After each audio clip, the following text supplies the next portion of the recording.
Hello guys, welcome to Innozone. तो friends, एक बार फिर मैं आप लोगों को वेलकम करता हूं अपनी इस पाइथन सीरीज में जिसका नाम है Python mastery from zero to hero. अच्छा जी। तो फ्रेंड्स, आज के इस लेक्चर में हम लोग बात करेंगे और सीखेंगे कि पाइथन स्ट्रिंग्स क्या होती हैं और किस तरीके से हम स्ट्रिंग्स को वेरिएबल में असाइन करके उनको कंसोल पर डिस्प्ले करवा सकते हैं। तो चलें बिना टाइम वेस्ट किए स्टार्ट करते हैं आज का लेक्चर।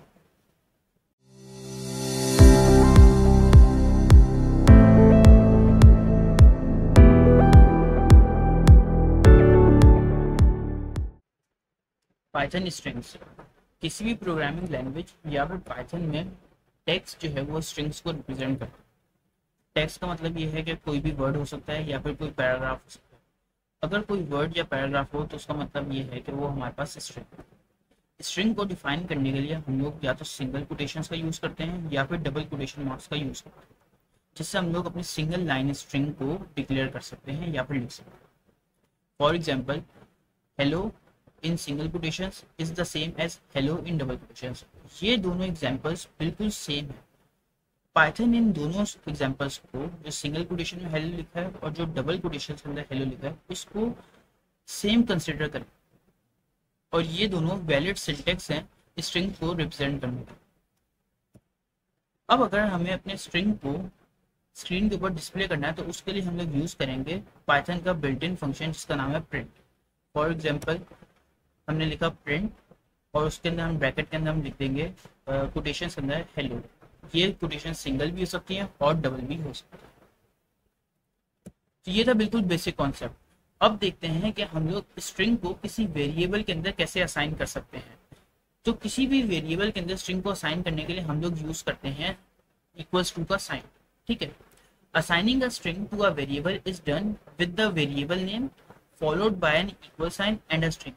इसका मतलब ये है कि जब भी हमें अपने स्ट्रिंग को किसी वेरिएबल के अंदर डिफाइन करना होगा तो उसके लिए सबसे पहले हमारे पास एक वेरिएबल होना चाहिए, उसके बाद इक्वल्स टू का साइन होना चाहिए और उसके बाद हमारे पास स्ट्रिंग होनी चाहिए। स्ट्रिंग सिंगल कोट्स में भी हो सकती है, डबल कोट्स के अंदर भी हो सकती है अगर हमें सिंगल लाइन स्ट्रिंग लिखनी है तो। उसके बाद फिर जो है हम लोग क्या करेंगे, अपने वेरिएबल को प्रिंट करवा देंगे। जब हम अपने वेरिएबल को प्रिंट कराएंगे तो उसके अंदर जो वैल्यू हम लोग असाइन करेंगे या जो स्ट्रिंग हम लोग असाइन करेंगे उसकी वैल्यू प्रिंट हो जाएगी। अब देखते हैं मल्टीलाइन स्ट्रिंग। मल्टीलाइन स्ट्रिंग क्या होते हैं? You can assign a multiline string to a variable by using 3 single quotes और 3 डबल कोट्स। इसका मतलब ये है कि अगर आपको अपने कोड के अंदर या अपनी प्रोग्रामिंग लैंग्वेज के अंदर मल्टी लाइन स्ट्रिंग लिखना है या एक से ज्यादा लाइन के अंदर स्ट्रिंग्स को लिखना है, तो आपके पास पैराग्राफ भी हो सकता है। अगर आप कोई ब्लॉग वेबसाइट बना रहे हैं तो उसका कोई ना कोई कंटेंट होगा, पैराग्राफ हो सकते हैं, तो वो जाहिर सी बात एक लाइन के अंदर तो नहीं आएंगे। अगर एक लाइन के अंदर लिखेंगे तो एक लाइन बहुत ज्यादा लंबी हो जाएगी। तो उसको मल्टी लाइन के अंदर कन्वर्ट करने के लिए हम लोग या तो सिंगल कोट्स का यूज कर सकते हैं, 3 सिंगल कोट्स का यूज कर सकते हैं या फिर 3 डबल कोट्स का यूज कर सकते हैं। देखते हैं कैसे। फॉर एग्जाम्पल, ए हमारे पास एक वेरिएबल है और उसके अंदर हमारे पास एक एग्जाम्पल लिखी है, एक कंटेंट लिखा है या एक सेंटेंस लिखा है जिसको हमने 3 सिंगल कोट्स के अंदर लिखा हुआ। ठीक है। उसके बाद फिर जो है हमने ए को प्रिंट किया। तो जब हम ए को प्रिंट करेंगे तो उसके अंदर जो भी हमारे पास लिखा होगा, जितनी भी लाइन के अंदर हमारे पास लिखा होगा, तो वो चीज कंसोल के ऊपर प्रिंट हो जाएगी। चलें देखते हैं इसकी प्रैक्टिकल एग्जांपल कि किस तरीके से हम लोग सिंगल लाइन स्ट्रिंग को कंसोल पे प्रिंट करवा सकते हैं, वेरिएबल को असाइन कर सकते हैं और मल्टी लाइन स्ट्रिंग को भी प्रिंट करवा सकते हैं। तो एग्जांपल के लिए हम लोग यूज करेंगे कोलैब नोटबुक। ये हमारे पास कोलैब नोटबुक है। इसके अंदर मैंने पहले से इसका नाम लिख दिया है पाइथन स्ट्रिंग। ठीक है। और यहाँ पे मैंने एक टेक्स्ट लिख दिया है पाइथन स्ट्रिंग के नाम से। अब क्या करेंगे, सबसे पहले हम लोग बिल्कुल सिंपल कॉन्सेप्ट करेंगे। यहाँ पे मैं कमेंट लिख देता हूँ और इसका नाम देता हूँ, कमेंट में लिख देता हूँ सिंपल कॉन्सेप्ट। सिंपल कॉन्सेप्ट के अंदर हम लोग simple using print function hello को प्रिंट करेंगे। अब हेलो अगर मैं सबसे पहले सिंगल कोटेशन के अंदर लिखता हूँ तो देखते हैं मेरे पास आउटपुट क्या आता है। जैसे ही मैंने अपने सेल को रन किया तो मेरे पास आउटपुट आया हेलो। इसको थोड़ा सा जूम कर लेते हैं ताकि इजीली आप लोगों को विजिबल हो जाए। ठीक है। अब मैंने क्या किया, मैंने सबसे पहले अपने सिंगल कोटेशन के अंदर हेलो को लिखा तो मेरे पास प्रिंट हो गया हेलो। अब मैं क्या काम करता हूँ, अब मैं अपने डबल कोटेशन के अंदर हेलो को लिखता हूँ। तो जैसे ही मैं डबल कोट्स के अंदर हेलो को लिख के अपने सेल को रन करूंगा तो मेरे पास आउटपुट सेम आएगा जो मेरे पास सिंगल कोटेशन के अंदर हेलो लिखा हुआ था। क्योंकि पाइथन ने इसको सेम कंसिडर किया है। ये एक वैलिड सिंटेक्स है, जैसे अभी मैंने इसको थ्योरी के अंदर आपको बताया। ठीक है, ये बिल्कुल सिंपल कॉन्सेप्ट है। इसके अंदर हम लोग बहुत सारी चीज़ों को प्रिंट करवा सकते हैं। जैसे अगर फॉर एग्जांपल मुझे स्ट्रिंग कोटेशंस के अंदर कोई नंबर प्रिंट करवाना है तो मैं उसको भी प्रिंट करवा सकता हूँ। अगर कोटेशंस के अंदर मुझे कोई सेंटेंस प्रिंट करवाना है तो मैं उसको भी प्रिंट करवा सकता हूँ। यहाँ पे हम लोग लिख लेते हैं I am a Python developer. ठीक है, और जैसे ही मैं इसको एग्जीक्यूट करूंगा, सेल को रन करूंगा, तो मेरे पास ये सारी स्टेटमेंट्स प्रिंट हो जाएंगी। तो ये था बिल्कुल सिंपल कॉन्सेप्ट। अब देखते हैं थोड़ा सा एडवांस कॉन्सेप्ट। एडवांस कॉन्सेप्ट के लिए हम लोग सेल को चेंज कर लेते हैं और यहाँ पर हम लोग लिख लेते हैं सबसे पहले यहाँ पर हम लोग लिख लेते हैं एक टेक्स्ट कि ये टेक्स्ट जो है वो किसको रिप्रेजेंट कर रहा है। ये रिप्रेजेंट कर रहा है assigning the string to a variable. यानी कि इसमें हम लोग देखेंगे कि हम लोग किस तरीके से अपने स्ट्रिंग को एक वेरिएबल के अंदर डिफाइन कर सकते हैं।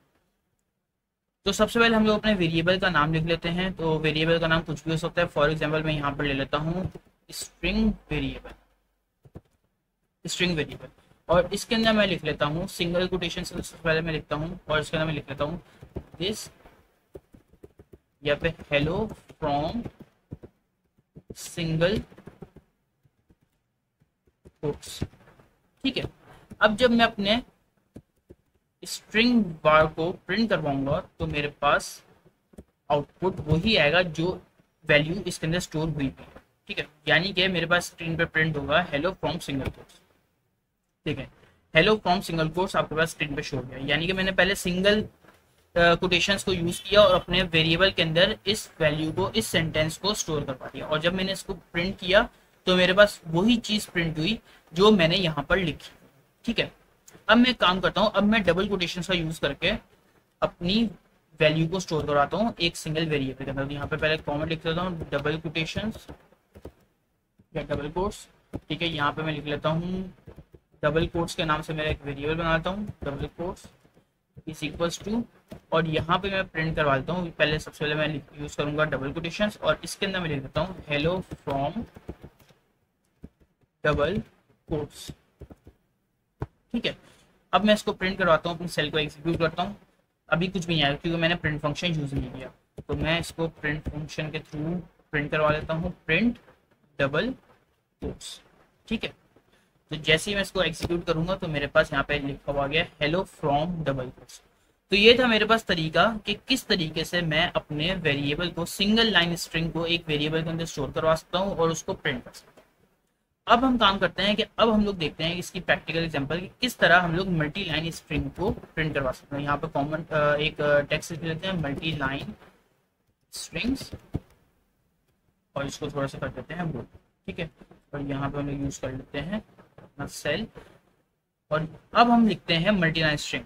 मल्टी लाइन स्ट्रिंग के लिए मैं एक वेरिएबल लेता हूँ मल्टी लाइन के नाम से, और मल्टी लाइन को हम लोग यूज कर सकते हैं 3 सिंगल कोटेशंस के लिए। 3 सिंगल कोटेशन से हम लोग अपने मल्टी लाइन स्ट्रिंग को प्रिंट करवा सकते हैं। तो मैं उसके लिए क्या करूंगा, पहले 3 सिंगल कोट्स लगाऊंगा 1 2 एंड 3। ठीक है, और इसके अंदर मैं लिख देता हूँ हेलो फ्रॉम 3 सिंगल कोट्स। ठीक है, और उसके बाद लास्ट में भी मैं 3 सिंगल कोट्स यहाँ पे लगाऊंगा। अब जब मैं इसको प्रिंट करता हूँ print multi line.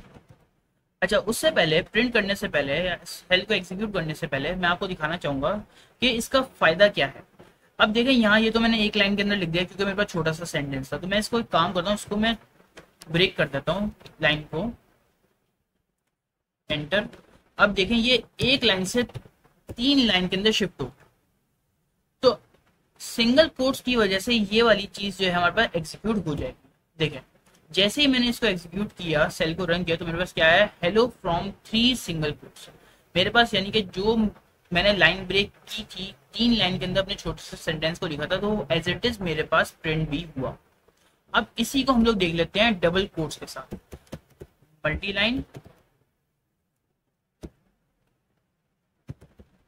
Double quotes. ठीक है, ये एक वेरिएबल ले लिया मैंने और इसके अंदर मैंने डबल कोटेशंस 3 मरतबा लिख दिया।